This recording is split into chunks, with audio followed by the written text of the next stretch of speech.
Hey, you're back with Behind the Label. This is part 3 of our pepper story. When we left off last time, we were with James Pepper. He just got done selling what was then the old Pepper Distillery to Old Oscar Pepper. And then it was like a bunch of sales in a row. Yeah, Taylor sold it, George T. Sag sold it. Then LeBron and Graham. Leopold LeBreau and James Graham. Yeah, and then they kept it for a while, and we'll get to that. But eventually it became Woodford Reserve. So that's where we are. We just finished up on this one last time, so we're going to try this.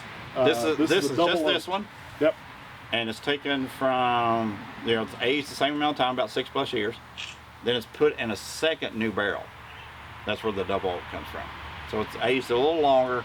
I'm assuming it's exactly the same kind of barrel, just a white oak, standard white oak barrel? Yeah, brand new barrel. Okay. So let's give it a try. I've already given it a sniff. It's really good. Same proofs, everything. It's a lot smoother than the regular. It's much more a deeper, richer smell. Get quite a bit more vanillas and caramels out of it, and definitely the rye bite smells less. It's a little more refined than the regular Distiller Select. Oh, that's nice. Very smooth, a lot of flavor. Oh yeah. Yeah, whereas this one's about $30. This one is about 45 to 50. Probably worth it. I was going to say, I think that's worth it. For that little jump, I was going to say, if you were going to say it was like $100, I don't know if it was worth it, but for that little bit, yes, I would probably go with the double oak. That's good. Now, even though the barrel or the bottle is shorter, I'm assuming it's the same as you're both 750s? Or? Yeah, it's a shorter, just a little wider. It's just wider, okay. Yeah, it's a little bit wider. Okay. All right, so the distillery actually changes names to LeBreau and Graham. Stays that way for a long time. During the 1940s, the distillery is actually purchased. It shuts down during Prohibition, comes back. That's the question I was going to ask you. That actually got shut down. They didn't have any medicinal license or anything. No, they were shut down completely. But LeBron and Graham owned it before Prohibition.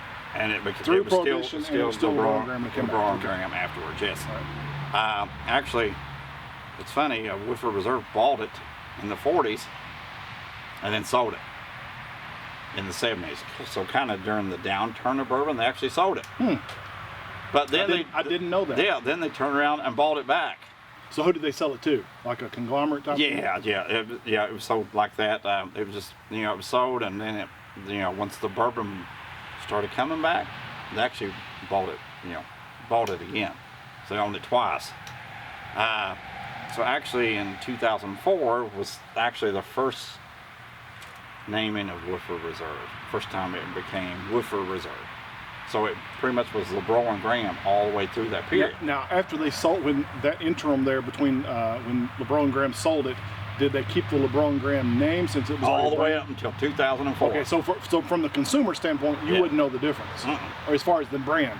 What was the quality of the whiskey? Did it go down? Well, I mean, it's pretty similar to what it was. Yes. So they basically just kept everything the same and ran it as is. Okay. Yeah. So 2004 it becomes Woodford Reserve. Which everybody knows. I mean, but you can still see, as in the previous episode we said the old Oscar Pepper is still in the millstone above the still house. If you look at the smokestacks, there's a big L&G still written on the smokestacks. I think, now I have seen that part. Yes. I haven't seen the millstone. the LeBreau and Graham name sticks there.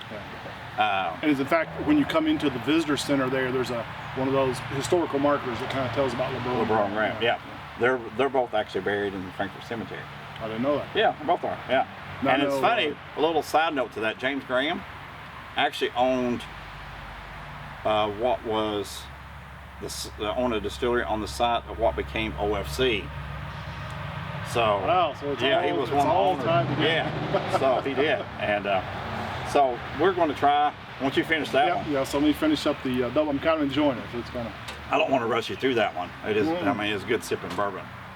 Yeah, that is a good, definitely a good sipping, slow sipping, smooth. That is a nice bourbon. For the price, for about especially for the 45 to $50, it's great.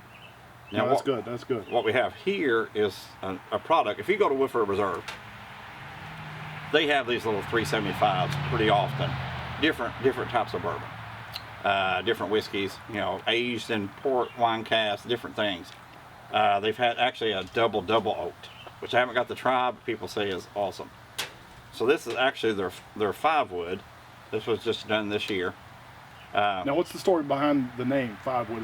Is that a golf reference, or is that? No, actually, it's this. So it's aged like normal, and then it's taken out of the barrel. Oh, it's 5 different woods. Yes, okay, I just got it. Okay. They put it actually in 2 different types of sherry casks to age it longer, and then they take it and put it in a couple of different port wine casks.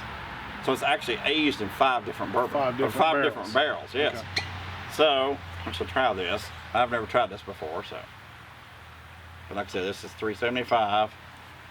It's about $50, but worth it to try it.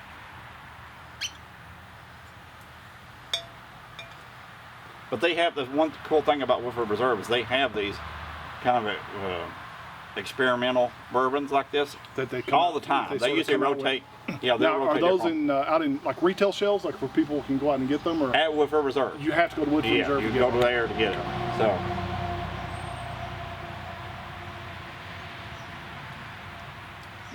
I can definitely tell that the sherry, the wine smells is a little in there.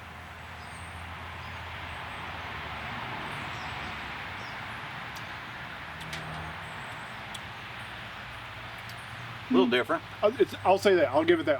It's different. It's not bad, but it's different. But I definitely, of the 2, I would go with the double oak. Yeah, I would go with the double oak. But that's the cool thing, is they experiment and have these different types out for you to pick up there.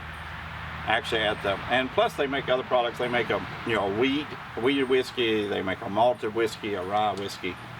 So they have these different lines that they have. This one has a little more of a dryness on the finish that kind of makes my mouth feel sort of dry. Maybe it's like a red wine type. You think it's from the port wine and all of that? I would have to imagine there's tannins in that. Our soon-to-be guest, Alan, he'll be able to probably answer that for us. He's going to be probably a lot more expert on that. Yeah, he's the winemaker, so he would know. So he'll probably tell us why my mouth is getting dry with this one.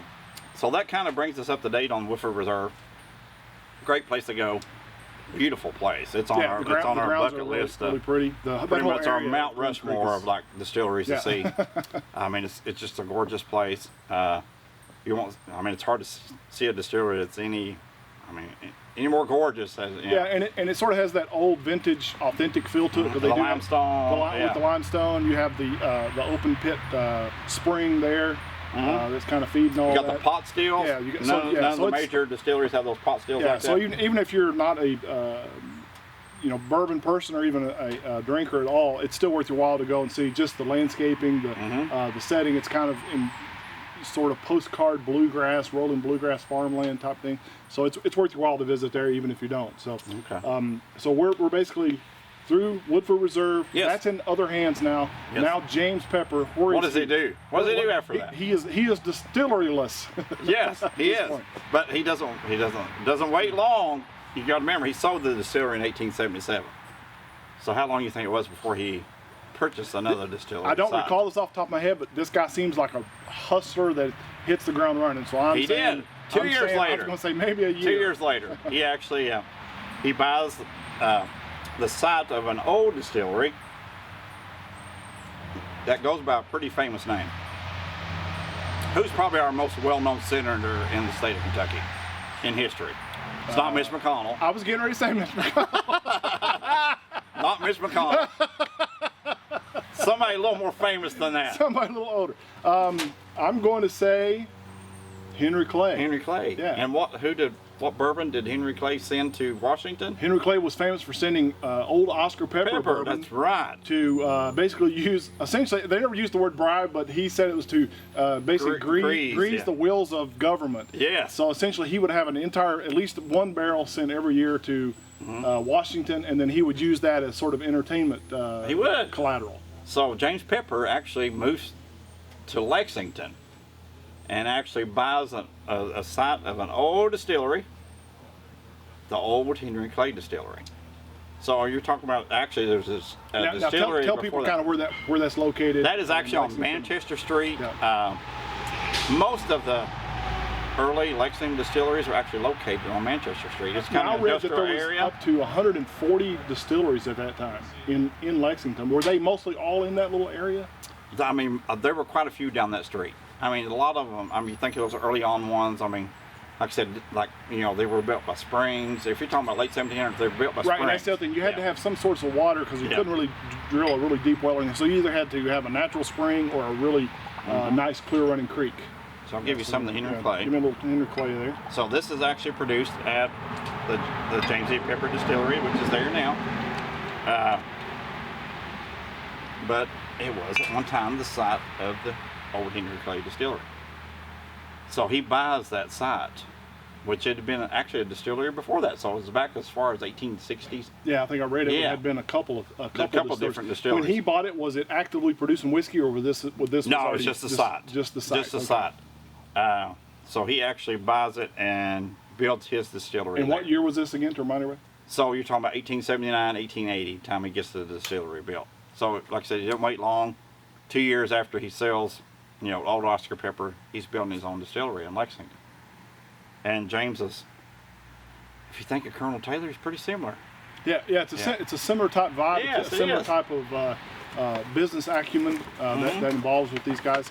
So he basically buys a site that apparently had a distiller there before, but didn't have an active distiller, so he has to build one from the ground up. Yep. And he was a man among men. So, so like Colonel Taylor, you know, he visited a lot of places. And for those of you that don't know, you should go back and watch the Colonel Taylor series, because this is Jerry's Colonel Taylor persona now. Yes, So. I mean, James Pepper was, I mean, he went to New York. He was at the Waldorf. He stayed at the Waldorf. So he you know, palled around with like Carnegie and, you know, all the big wigs of, you know, industrialism and all that in New York.